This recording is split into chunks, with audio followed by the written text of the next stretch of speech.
Hi there, this is Catherine with Enfolded Heart Music. Welcome back to Lyre Foundations.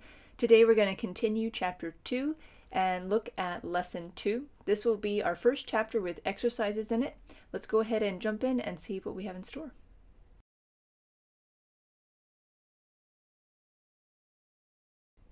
Alright, so today we're going to be looking at placement exercises. We're on page 21. Yep, 21 in the Lyre Foundations course booklet.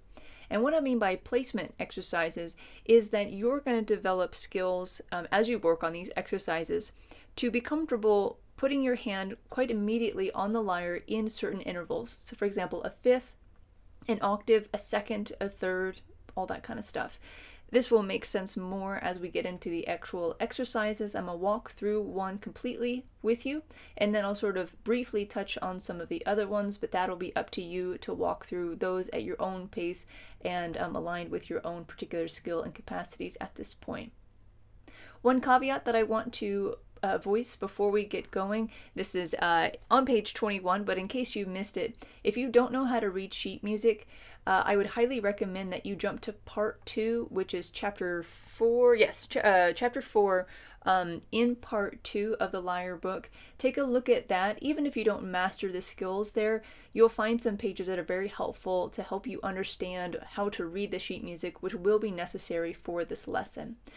You can do it in all sorts of different ways. If you want to master that first and then come back to this lesson, that's one way to do it. If you want to try and follow along before going over to part 2, just by watching this video, you're welcome to do that, though it might be a bit difficult.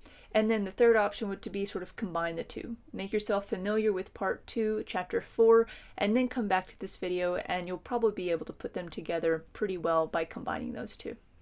Of course, we will get to part 2, chapter 4, after we get through these exercises. But again, if you're not able to read sheet music, you're going to need to be able to do that at least to a certain degree before you can really utilize these exercises to their full capacity. All right, so let's jump into the exercises themselves. And again, let's see what we have in store.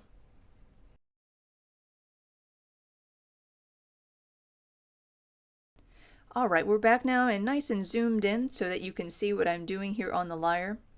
We are actually going to begin with the first exercise, which is on page 22. Do give page 21 a nice read through.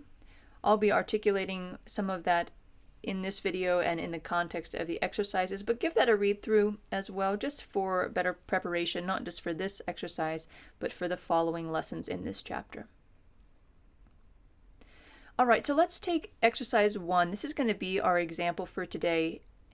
And then my encouragement to you is to take what I articulate and show you with exercise 1 and apply this to all the other exercises. They're meant to function in the same way. They're just going to be practicing on different intervals. All right, so exercise 1, we can see there's 2 lines. One line that is ascending, so going from, the bottom to the top. The second line is descending, going from the top to the bottom. Okay? My encouragement to you when you're starting with this is to separate them into 2 different exercises. Don't try and go up and down all in one go. First begin going up and do that until you're comfortable over time, not necessarily in one practice session by any means. And then once that is has a level of mastery, then go back down.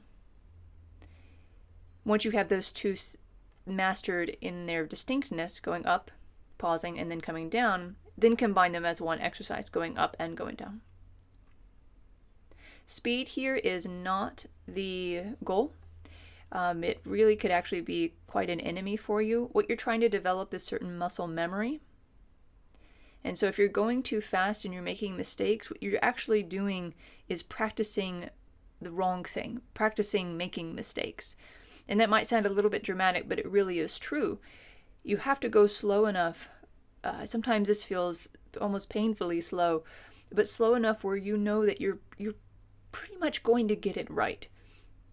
And so that means we need to start slow, go slow, and only later will speed perhaps be something that is of use to you if that's something that you want to practice and get better at. But that's not really the primary goal of this particular exercise, or any of them really. Okay, so looking at exercise 1, this is practicing a third. So this is a very common interval in all of music, really. But a third is essentially where we have one string, we skip another one, and we have the string after that. So we're playing two different strings. We can see the fingers that we want on the strings is 1 on the bottom one and 3 on the top one. All right. And the interval will be the same as we move up or down the lyre. But before we even do that, and this is something I suggest on page 21, especially if you're an absolute beginner, go ahead and practice that interval in one place, because it's two different activities, two different exercises, two different skills. One is simply being able to play the interval. So let's start on an A. I'm tuned in this whole course, I'll be tuned in C major or A minor, which means there's no sharps and no flats. So we're going to do kind of an A minor emphasis right now. So let's start on A. It can be any A on your lyre, but I would pick something in the middle because that's the easiest to play. We'll start with our right hand and just play that A with your 1 and the C with your 3. And practice going back and forth between the two, again very slowly.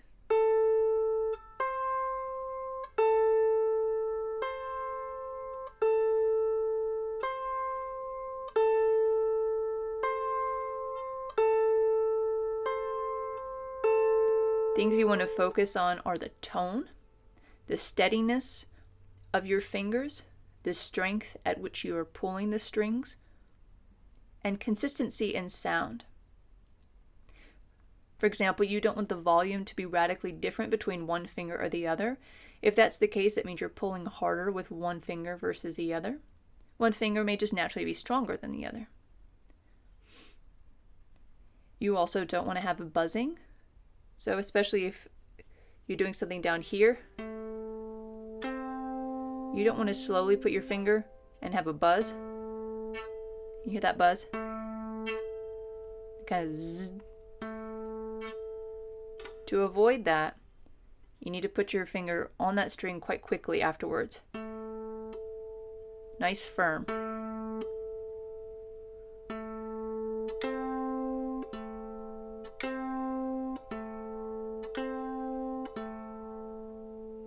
Okay, so go ahead and practice that.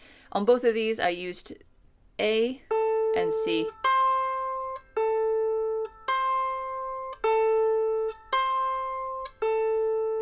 One thing to also notice is you notice that my 2 is staying on the string in between. That gives me some nice stability. You can see it. I am also holding the lyre very lightly, really, with my left hand. The lyre still moves a little bit. It's going to.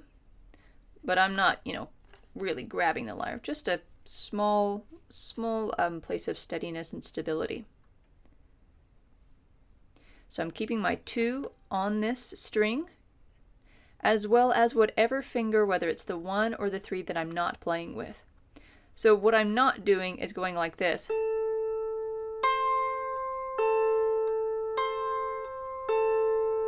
This is what I call, rather jokingly, but a little bit seriously, is a sort of whack-a-mole approach, where it's sort of like you're just going for the string from far out with whatever finger you're trying to use. And it really is a good way to miss the note.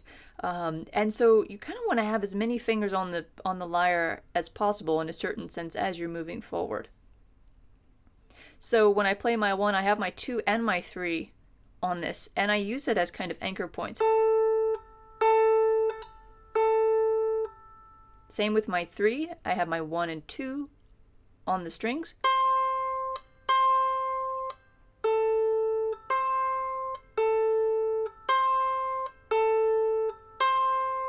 Okay. Now this in practice, as you're playing songs or you're playing these exercises, it may not be quite as clean as that, in the sense that you may not be able to get that many fingers on the lyre at that time, but the principle is still true. You want to have as many fingers on the lyre as possible at a particular time so that you have greater stability and kind of can use those as anchor points. So once you're comfortable with that, and that may be very quickly, that may take a lot of time. Just be patient with where you're at and be honest with where you're at. Otherwise, you're going to end up going too fast too soon and really develop habits that aren't very helpful, and it ends up being quite slower in the end. Okay.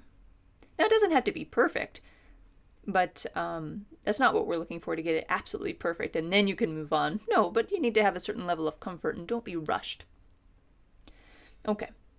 So now let's put this in context. This is the interval that we're going to be playing up and down the lyre. If you have a lyre that's either strung differently, meaning that maybe the highest string is on this side rather than mine, which has the lowest, and you have the lowest on this side, whereas mine has the highest, or maybe you don't have 19 strings, maybe you have 16 or 10 strings.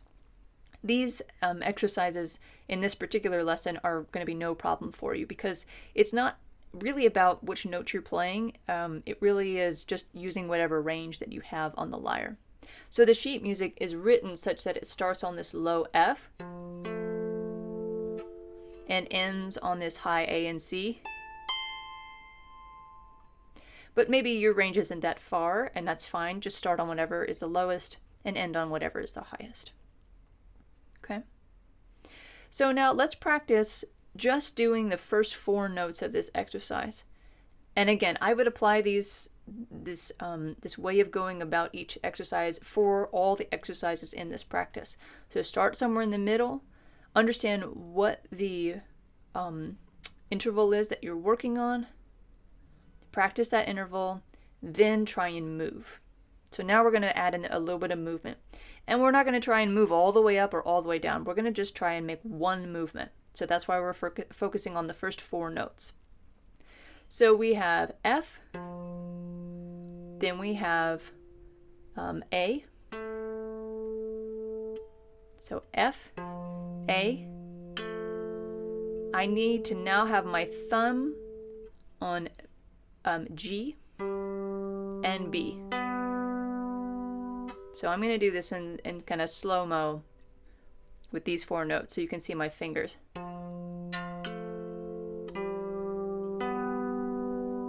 Again.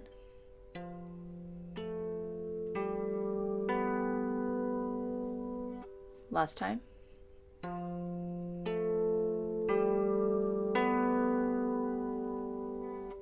Now let's notice here what that 2 is and is not doing compared to how we did it in one spot here.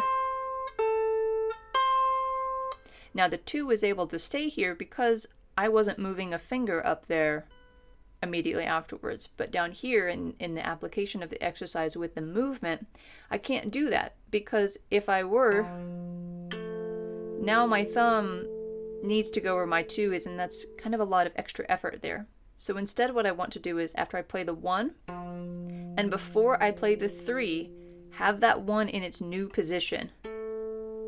Okay?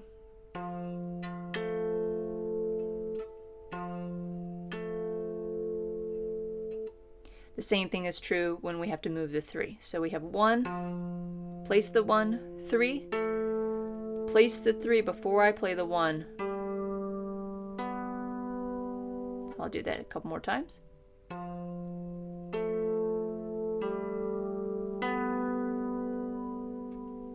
Okay. And so let's go a little bit farther. Again, pause, do this several times, and go that slow or slower. I would not go faster at this point. What you're trying to work on and focus on is getting your fingers in the right spot. Again, having a good tone, plucking it with strength and control, and getting used to this particular interval. So if we continue to go up a little bit, it'll look like something like this.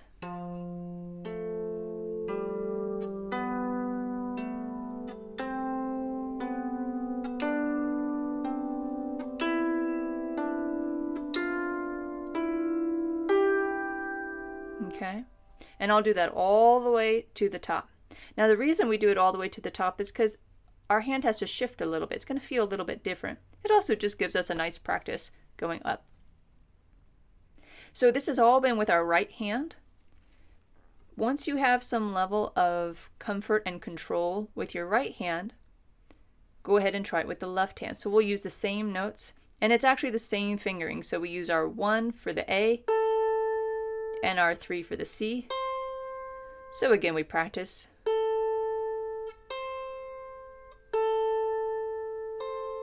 Oops.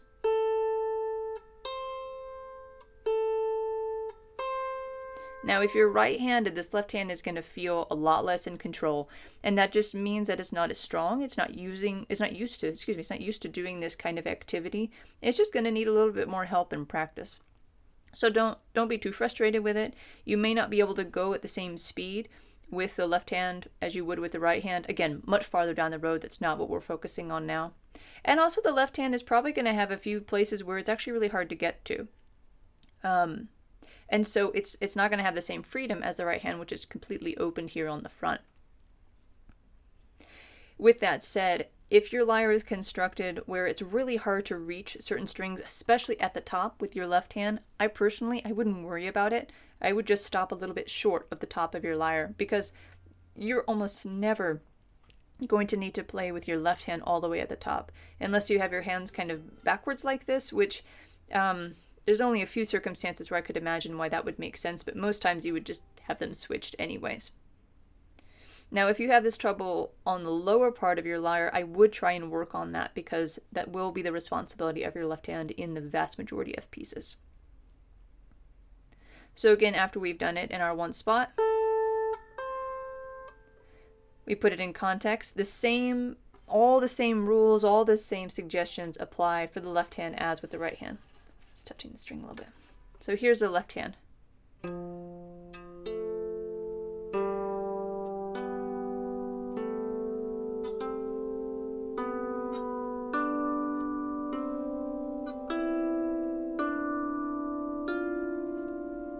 Okay. And so, there it is. And so once you have that, I'd go a little bit, and then a little bit farther, until you go all the way up. All right. Once that's done, you'll start going down. The fingering is the same. You'll start with your 3, and then go to your 1, 3, 1.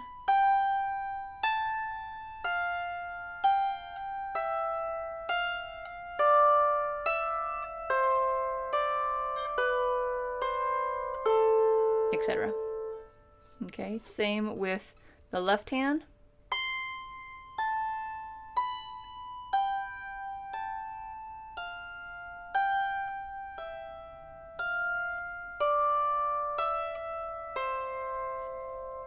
Okay, and then again, when you put them together, you'll reach the top.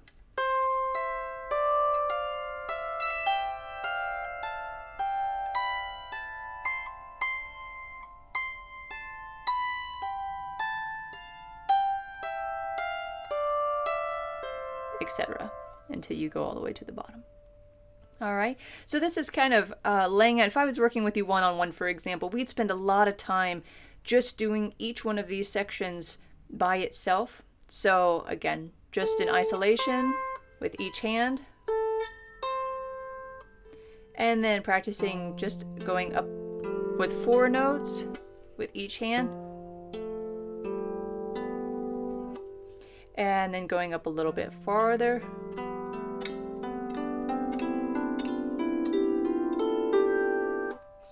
Same thing going down.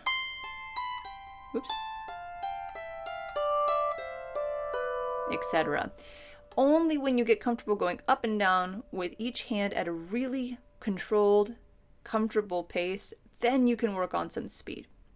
But until then, speed is only going to work against you and not work for you. Okay, so that is the kind of template that I would strongly suggest that you use for any of these exercises.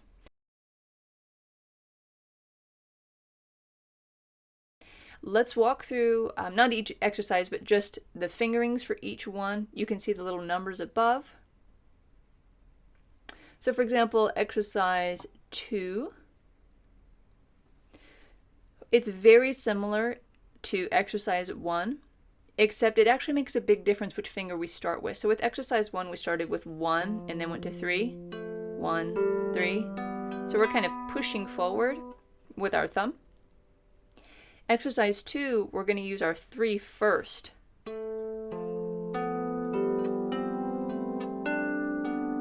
And if you try that, you're going to be able to see that there's actually, it feels quite different to start or to lead with your 3. The 1 is the first finger that moves up, so the 3 then bases itself off of the 1. This is in exercise 1. In contrast, in exercise 2, the 3 is the first one to move up, and so 1 is basing itself off of 3. And that's really what makes it kind of different.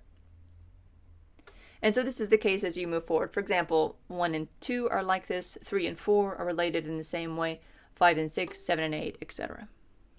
Okay, so we have a third. We then have fifths.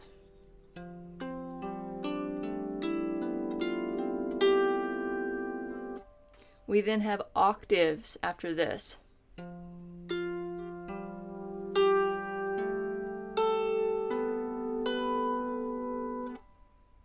After that, we start doing more than two note combinations. So this is exercise 7, where we have 3 note combinations.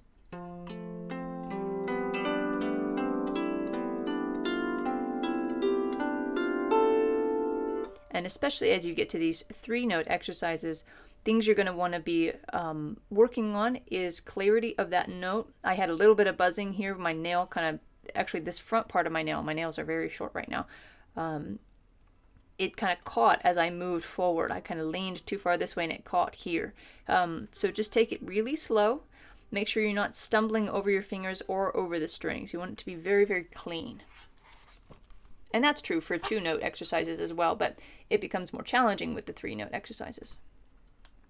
Okay, and then in exercise 9, we have another 3 note exercise, but rather than them being spread out, they're all right next to each other.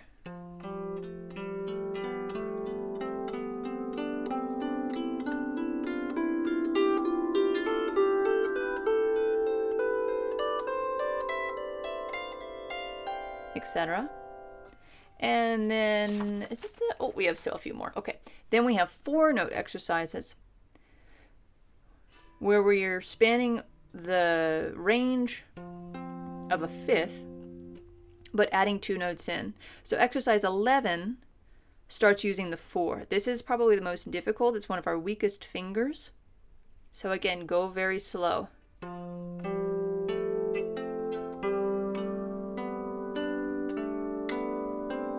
Before you start going faster.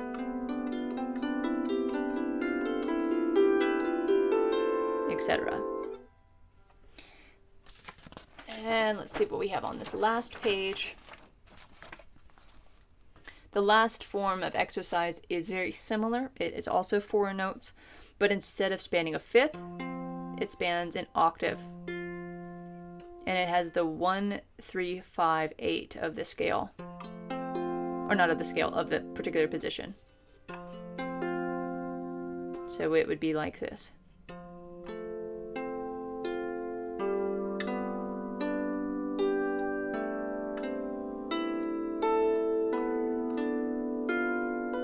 Etc. Okay. 2, maybe 3 comments on all of these. In addition to what I've already said, go slow. Pay attention to things that are not related to speed, all the things I've already articulated. One other thing to notice, especially when you are moving away from the 2 note exercises to the 3 or the 4, you want to have, so for example, in this last exercise, the pattern is, excuse me, and then it moves up, repeats the pattern. But that's the stable pattern. When you finish this last note, right here, this C that I play, I'm sorry, the F that I play with my 4, before I play this last note of the pattern, I want to have my thumb, or whatever finger needs to be used to repeat the pattern, but 1 note up, you want to have that already in its position, because the first finger that you have on the lyre is what determines where everything else goes. Because what you end up developing is an intuitive sense of what a certain interval feels like. So for example, I could play a third anywhere without even really thinking about it because I know what it feels like. Same with a fifth. Same with an octave. Now I am looking at the strings. but I'm really not relying on it. I'm certainly not thinking, okay, this is an F, I want an F. Okay, that's not what I'm thinking. I'm just glancing to see where's that red string. Good. And my finger already knows roughly where it is, if not very precisely actually where it is.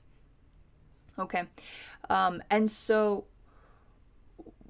since my fingers are learning those intervals, as I move from one pattern to the next, wherever I place that first finger, all my other fingers are going to follow suit in the position that they know is correct.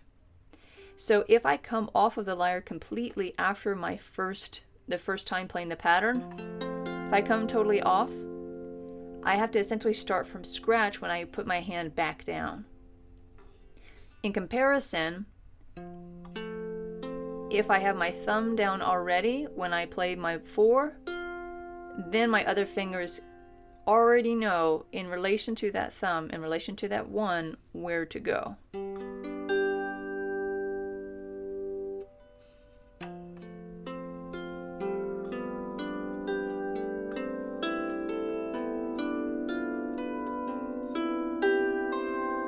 And this is the primary reason, if not the essential reason, why I have the exercises in both forms, where you lead with either your thumb or where you lead with your 3 or your 4, depending on the exercise. For the one I just did, my 3.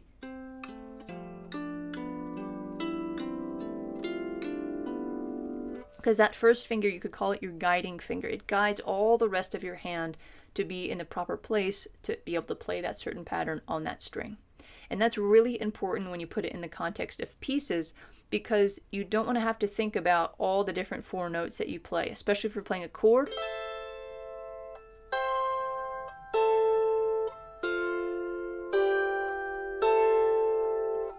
I am not thinking about any of my other fingers except my thumb, because that's my grounding finger.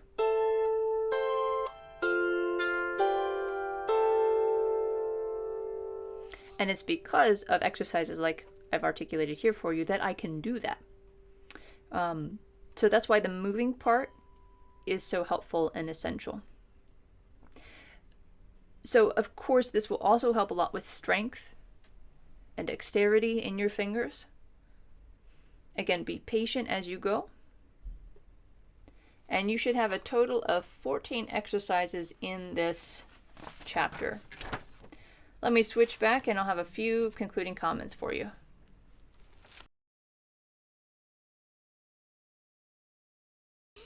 Okay, I hope walking through that first exercise and then briefly outlining the other exercises is helpful for you to get you started.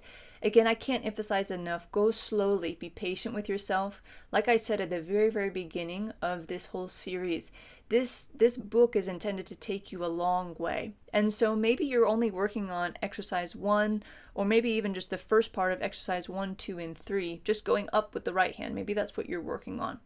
So take your time, take it slow. Feel free to be flexible with how you use these exercises, and also feel free to make your own. This is not by any means the all the exercises that you could possibly do. Maybe you're working on a piece that has a certain interval that you're getting wrong a lot. Maybe it's not a 3rd, 5th, or octave. Maybe it's a 4th.